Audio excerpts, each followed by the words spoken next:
அகர முதல எழுத்தெல்லாம் ஆதி பகவான் முதற்றே உலகு. நெஞ்சமெங்கும் நிறைந்திருக்கும் அன்பு நெஞ்சங்களுக்கு எனது அன்பார்ந்த வணக்கம். நான் உங்கள் 5ஆம் தலைமுறை ஜோதிடர் ராம்குமார் ராஜேந்திரன். இன்னைக்கு நம்ம பார்க்க போகிற தலைப்பு மீன ராசி அன்பர்களுக்கு நடக்கவிருக்கும் சதுர் கிரக யோகம். இந்த சதுர் கிரக யோகம் அப்படின்னா சூரியன், சுக்கிரன், புதன் மற்றும் குரு ஆகிய 4 கிரகங்களுடைய சேர்க்கை உங்களுடைய ராசிக்கு 3ஆம் இடமான தைரிய ஸ்தானத்தில் நடைபெறுது. அதாவது ரிஷப ராசியில் நடைபெறுகிறது. ஸோ இந்த நிகழ்வானது 24/5/2024 முதல் 8/6/2024 வரை, அதாவது சுமார் 15 நாட்களுக்கு நடைபெறவிருக்கு. ஸோ சில கிரகங்கள் சில ராசிகளில் ஒரு குறிப்பிட்ட காலங்கள் மட்டுமே சஞ்சாரம் செய்வாங்க. அப்படி அந்த கிரகங்கள் அங்கே சஞ்சாரிக்கும் பொழுது ஒரு அரிதான ஒரு அபரிவிதமான யோகத்தை உருவாக்கும். சில ராசிக்காரர்களுக்கு பார்த்தீங்க அப்படின்னா நீண்ட நாட்களாகவோ இல்லைன்னா நீண்ட வருடங்களாகவோ பார்த்தீங்கன்னா தொடர்ந்து கஷ்டங்களையே கொடுத்துட்ருக்குங்க. ஸோ இந்த அபரிவிதமான ஒரு கிரகங்களுடைய சேர்க்கை நடைபெறும் பொழுது அவர்களுக்கு இருக்கக்கூடிய பிரச்சனைகள் மற்றும் கஷ்டங்கள் அப்படிங்கிறது விலகி ஒரு யோகத்தையும் ஒரு அதிர்ஷ்டத்தையும் உருவாக்கும். ஸோ அந்த நிகழ்வானது இப்போது இந்த ராசிக்கு, அதாவது உங்களுடைய மீன ராசிக்கு அந்த 3 கிரகங்களுடைய சேர்க்கை, 4 கிரகங்களுடைய சேர்க்கை, இந்த சதுர் கிரக யோகம் உங்களுக்கு கண்டிப்பாக ஒரு நல்ல விதமான அற்புதத்தை கொடுக்க போகுது. ஸோ இந்த 4 கிரகங்கள், சூரியன் அதாவது ஆத்மகாரகன், நவகிரகங்களிலே முதல் கடவுள், அரசியல், அரசு துறை மற்றும் தலைமை பண்பு, நிர்வாக திறமை கொண்டவர், அதே போல தந்தை மற்றும் தந்தையுடைய உறவுகளை குறிக்கக்கூடிய இந்த சூரிய பகவான். அதே போல இந்த புதன் புத்திகாரகன், கல்வி, அறிவு, ஆற்றல், திறன், செயல்பாடுகள், புத்தி கூர்மை அனைத்தையும் கொடுக்கக்கூடிய புதன். அதே போல சுக்கிரன் காதல், திருமணம், ஆடம்பர வாழ்க்கை, சொகுசு மற்றும் தாம்பத்தியம், இது போன்ற குழந்தை பாக்கியம் அனைத்தையும் கொடுக்கக்கூடியவர் அந்த சுக்கிரன். குரு பகவான் மங்களக்காரகன் என்று அழைக்கக்கூடியவர், தனி மனிதனுடைய மதிப்பு, மரியாதை, அந்தஸ்து, கௌரவம், புகழ் மற்றும் பக்தி, ஆன்மீகம் அனைத்தையும் கொடுக்கக்கூடிய இந்த குரு பகவான். ஸோ இந்த 4 கிரகங்கள் ஒரு ராசியில் இணையும் பொழுது இந்த சதுர் கிரக யோகம் மீனராசி அன்பர்களுக்கு எந்த விதமான அற்புதங்கள் மற்றும் சிறப்புகள் கொடுக்க போகுது அப்படிங்கிறதையும் தெளிவாகவும் துல்லியமாகவும் இந்த காணொலியில் பார்க்கலாம். நம்ம சேனலை முதல் முறையாக பார்க்குறவங்க சப்ஸ்கிரைப் பண்ணிக்கோங்க, பெல் பட்டனை கிளிக் பண்ணி ஆல் அப்படிங்கிற ஆப்ஷன் கொடுத்துக்கோங்க. மீனராசி அன்பர்கள் குரு பகவானை அதிபதியாக கொண்டவர்கள், பொறுமைசாலின்னு சொல்லலாங்க.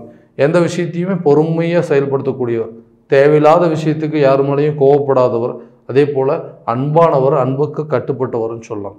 தனக்கு ஒரு விஷயம் தங்கிட்ட ஒரு உதவி அப்படின்னு கேட்டாங்கன்னா தனக்கு அது நடக்கலைன்னாலும் தன்னால் அது முடியல அப்படின்னாலும் ஏதாவது ஒரு சூழலில் அந்த விஷயத்தை நடத்தி காட்டணும், நம்ம அவங்களுக்கு உதவி செஞ்சே ஆகணும் அப்படின்னு சொல்லி தன்னுடைய வேலையை விட்டுட்டு உதவி செய்யக்கூடிய நபர்கள் அப்படின்னு சொல்லுவாங்க. ஸோ யார் மேலேயுமே தேவையில்லாத விஷயத்தை கோவப்படவும் மாட்டாங்க, யாரையும் ஒரு கடுமையான வார்த்தைகளை திட்ட மாட்டாங்க. ஸோ அப்படியேற்பட்ட ஒரு ராசிக்காரருக்கு இந்த ஒரு குறிப்பிட்ட காலகட்டங்களாக பார்த்தீங்க அப்படின்னா தொழிலில் தேவையில்லாத எதிரிகள் அப்படிங்கிறது உருவாயிட்டாங்க. எந்த தொழில் பண்ணாலுமே அந்த தொழிலில் நஷ்டம். ஸோ அந்த தொழிலை பண்ண விடாமல் எந்தெந்த பிரச்சனைகள் பண்ணணுமோ, ஒரு நிதி விஷயமா சரி, நமக்கு கிடைக்க வேண்டிய சப்போர்ட்டு, நமக்கு உதவின்னு செய்ய வரவங்களை கூட தேவையில்லாத விதத்தில் தடுத்து அந்த உதவி நம்ம கைக்கு சேர முடியாத அளவுக்கு சூழல் அப்படிங்கிறது உருவாக்கிட்டாங்க. இதனால் தேவையில்லாத நஷ்டங்க, நேர்முகமாக மற்றும் மறைமுகமான எதிரிகள் அப்படிங்கிறது ஜாஸ்தி ஆகிட்டாங்க. அதே போல் ஒரு புதிய வாய்ப்பு அப்படிங்கிறது ஒன்று கிடைக்கல, ஒரு ஆப்பர்ச்சுனிட்டி கிடைச்சது அப்படின்னா இந்த பிஸ்னஸை அடுத்த லெவலுக்கு கொண்டு போயிடும் அப்படின்னு சொல்லி முயற்சி பண்ணிகிட்டு இருக்கிறவங்களுக்கு இந்த வரக்கூடிய தருணம் கண்டிப்பாக ஒரு நல்ல வாய்ப்பு அளிக்க போகுதுங்க. அதாவது இந்த 3ஆம் இடம் அப்படின்னு சொல்லக்கூடிய இந்த தைரிய ஸ்தானத்தில் தான் இந்த கிரகங்களுடைய சேர்க்கை நடைபெறுது. அப்போ அந்த தைரிய ஸ்தானத்தில் இருக்கும்பொழுது மறைமுக மற்றும் நேர்முக எதிரிகள் கண்டிப்பாக உங்களை விட்டு விலகுவார்கள். அதே போல் இந்த நஷ்டம் அப்படிங்கிறது கண்டிப்பாக தடைபடுங்க. எதிரிகள் உங்களை விட்டு விலகினால் போதும் புதிய வாய்ப்புகள் அப்படிங்கிறது உங்களை தேடி வரும். ஸோ இதனால் புதுசாக நீங்கள் செஞ்சிட்ருக்கிற பிஸ்னஸ்லேயே அடிஷ்னலாக என்ன பண்ணி அதை டெவலப் பண்ண முடியும், இப்போ இருக்கிற காலகட்டங்களுக்கு என்னெல்லாம் தேவையோ அதெல்லாத்தையும் பண்ணணும் அப்படின்னு முயற்சி பண்ணுறவங்களுக்கு இது ஒரு நல்ல காலகட்டமாக இருக்க போதுங்க.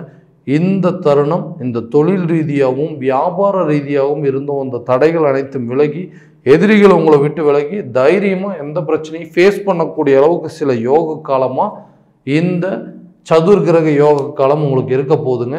ஸோ உங்களை விட்டு எல்லா எனிமீஸ் அப்படிங்கிறது கண்டிப்பாக நேர்முகமாக இருந்தவங்க, மறைமுகமாக இருந்தவங்க, இது வரைக்கும் உங்களை டிஸ்டர்ப் பண்ணிட்டு இருந்தவங்க, உங்களை தொழிலில் ஒரு முட்டுக்கட்டையாக இருந்தவங்க, பார்ட்னர்ஸ் உங்கள் கூட ஒன்று சேர்ந்து ஒரு பிஸ்னஸை கரெக்டாக பண்ண முடியாமல் விட்டவங்க எல்லாருமே உங்களை விட்டு விலகி, ஸோ கூட்டு தொழில் அப்படிங்கிறது நல்ல ஒரு ரிசல்ட் கிடைக்குங்க.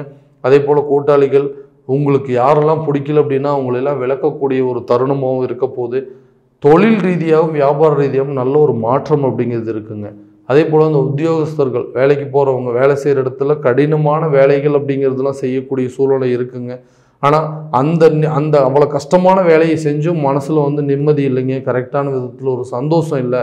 ஸோ எனக்கு வந்து இந்த இடத்துல வேலை செய்கிறதுக்கே ஒரு சூழல் உருக மாட்டேன், பேசாமல் நான் வெளிநாடு கிளம்பிடலாமா, வருமானம் வந்து எனக்கு போதுமானதாக இல்லைங்க, கரெக்டான வேலை அப்படிங்கிறது எனக்கு கிடைக்க மாட்டேதுன்னு சொல்லக்கூடிய நபர்கள். அதே போல் அரசு சம்மந்தப்பட்ட அதிகாரிகள், அரசு ஒரு உயர் பதவியில் இருக்காங்க, ஒரு இடத்துலேருந்து இன்னொரு இடத்துக்கு டிரான்ஸ்ஃபர் வேணும் அப்படின்னு சொல்லி வெயிட் பண்ணிகிட்டு இருக்கக்கூடிய நபர்களுக்கு கரெக்டான நேரத்தில் இந்த தருணத்தில் இந்த சதுர்கிரக யோக காலத்தில் கண்டிப்பாக நல்ல ஒரு வாய்ப்பளிக்க போகுதுங்க.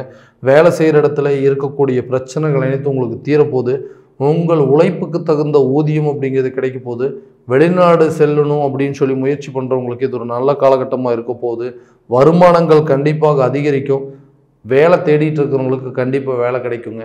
ஸோ டிரான்ஸ்ஃபர் அப்படின்னு சொல்கிறாங்க, அந்த அரசு சம்மந்தப்பட்ட அதிகாரிகளுக்கு ஒரு இடத்துலேருந்து இன்னொரு இடத்துக்கு மாறும், சொந்த ஊருக்கே டிரான்ஸ்ஃபர் கிடைக்கணும்னு எதிர்பார்த்துட்டு இருக்கிறவங்களுக்கு இந்த காலகட்டங்களில் கண்டிப்பாக நல்லபடியாக இருக்க போகுது. இருந்தாலும் சுயஸ்தானத்தை கெடுக்கக்கூடிய சில சூழல் அப்படிங்கிறது உங்களுக்கு உருவாகுங்க. இந்த எதிரிகளுடைய போக்குகளை கவனிக்காமல் உங்களுடைய திறமையையும் முயற்சியை மட்டுமே கரெக்டாக பயன்படுத்தினீங்க அப்படின்னா இந்த பிரச்சனையிலேருந்து கண்டிப்பாக நீங்கள் வெளியே வந்துடலாங்க. அதே போல் இந்த திருமண பாக்கியம் அதாவது திருமணம் அப்படிங்கிறது எனக்கு பெரிய பிரச்சனைங்க, ரொம்ப நாளாக வந்து நடக்குமா நடக்காதா, எங்கள் வீட்டிலலாம் சுப நிகழ்வுகள் நடக்காதா அப்படின்னு சொல்லி அப்பா அம்மாலாம் வருத்தப்படக்கூடிய அளவுக்கு சில சூழலை உருவாயிருச்சுங்க. எங்களுக்கு வந்து அந்த கல்யாணம் அப்படிங்கிறத நானும் எல்லா கோயிலுக்கும் போயிட்டு வந்துட்டேன், எல்லா தோஷத்தையும் நிவர்த்தி பண்ணியாச்சுங்க. ஆனால் எனக்கு திருமண யோகம் அப்படிங்கிறது நடக்க மாட்டேங்குது. ஏஜ் மட்டும் நடந்துகிட்டே இருக்குது. ஸோ அப்பா அம்மாவுக்கெல்லாம் வீட்டில் அக்கா தங்கச்சிங்க எல்லாருமே என்னை நினச்சி வருத்தப்படக்கூடிய சூழல் வந்துருச்சு. ஸோ பொண்ணு அதே மாதிரி தான், மாப்பிள்ளைங்க நிறைய பேர் வந்து பார்த்துட்டு போகிறாங்கன்னா எந்த ஒரு பதிலும் கிடைக்க மாட்டேங்குது. ஸோ போயிட்டு மறுபடியும் வந்து சொல்கிறேங்க, ஃபோன் பண்ணுறேன், தகவல் சொல்கிறேன்னு சொல்கிறாங்க, ஆனால் எந்த ஒரு ரிசல்ட்டு கிடைக்க மாட்டேன்னு சொல்லக்கூடிய நபர்களுக்கு இந்த 7ஆம் இடமான கலசரஸ்தானத்தில் குரு பகவானுடைய பார்வை படும்பொழுது, ஐந்தாம் இடத்துல உங்களுக்கு படும்போது உங்களுடைய ராசிக்கு கரெக்டாக அது 7ஆம் இடம் சொல்லக்கூடியது. அதாவது குருவுடைய பார்வை 5ல் படுது, உங்களுடைய ராசியிலேருந்து அது 7ஆம் இடம் சொல்லுவாங்க. ஸோ திருமணஸ்தானம் கலசரஸ்தானத்தில் உங்களுடைய இந்த குரு பகவானுடைய பார்வை படும் பொழுது திருமணம் சார்ந்த யோகங்கள் அப்படிங்கிறது உருவாகுங்க.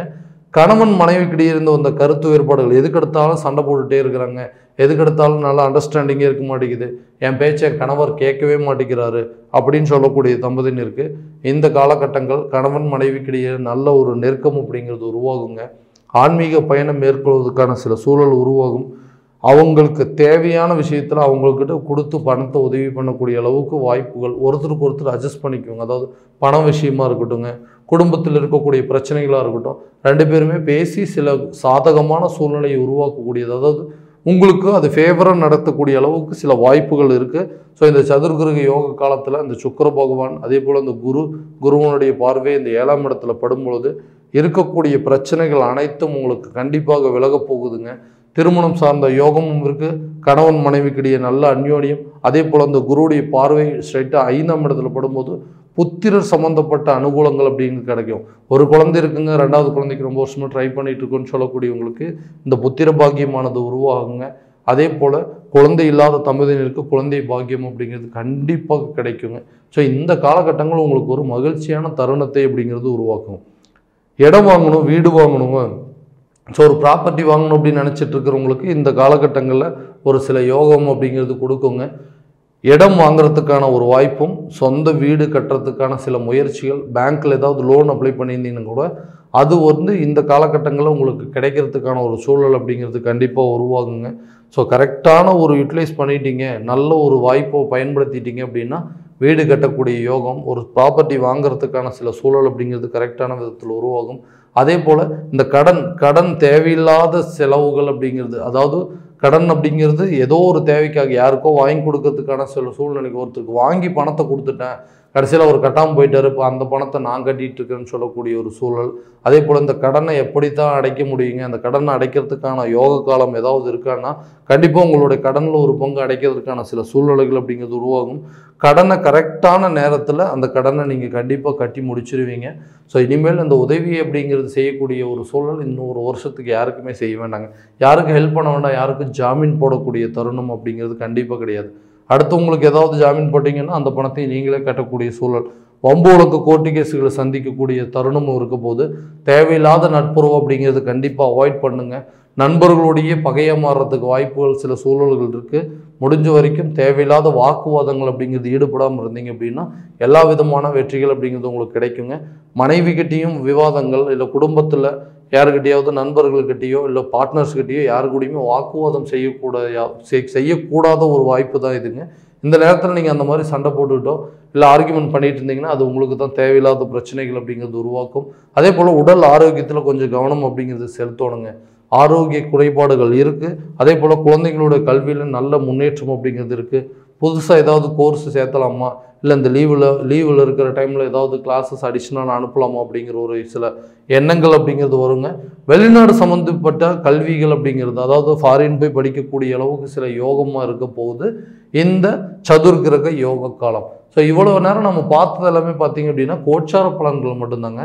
இந்த பலன்கள் அனைத்தும் உங்களுக்கு நடக்குமா அப்படின்னா உங்களுடைய ஜனன ஜாதகத்தை முழுமையாக தெரிஞ்சுக்கிட்டு அதில் நடக்கக்கூடிய திசா புத்திகள், கிரக அடைவுகள் எல்லாம் எப்படி இருக்குது, என்ன பயிற்சி நடந்துட்டுருக்கு அப்படிங்கிறது எல்லாத்தையும் முறையாக தெரிஞ்சுக்கிட்டு அதற்குண்டாற்படி சில முயற்சிகள், அதாவது தொழில் பண்ணுறதுக்கு யோகம் இருக்குதா, வேலைக்கு போகிறதுக்கு இல்லை யோகம் இருக்குதா, திருமணத்திற்கோ இல்லை குழந்தை பாக்கியத்திற்கோ இல்லை வீடு வாங்குறதுக்கு, வண்டி வாங்குறதுக்கு, உடல் ஆரோக்கிய முன்னேற்றம், அதே போல் கடன் அடைக்க முடியுமா, இல்லை கல்வியில் நல்ல முன்னேற்றம் இருக்குமா அப்படிங்கிறதெல்லாம் முறையான விதத்தில் தெரிஞ்சுக்கிட்டு அதற்குண்டான்படி சில முயற்சிகள் எடுத்தீங்க அப்படின்னா வாழ்க்கையில் எல்லா விதமான வெற்றிகள் அப்படிங்கிறது கண்டிப்பாக உங்களுக்கு கிடைக்குங்க.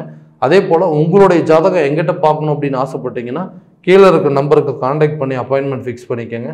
அப்படி இல்லையா உங்களுடைய ஜாதகத்தை என்னோடய வாட்ஸ்அப் நம்பருக்கு அனுப்பிச்சி வச்சிங்க அப்படின்னா தெளிவான முறையில் கணிச்சு துல்லியமான பலன்கள் அப்படிங்கிறது உங்களுக்கு தெரியப்படுத்தப்படுங்க.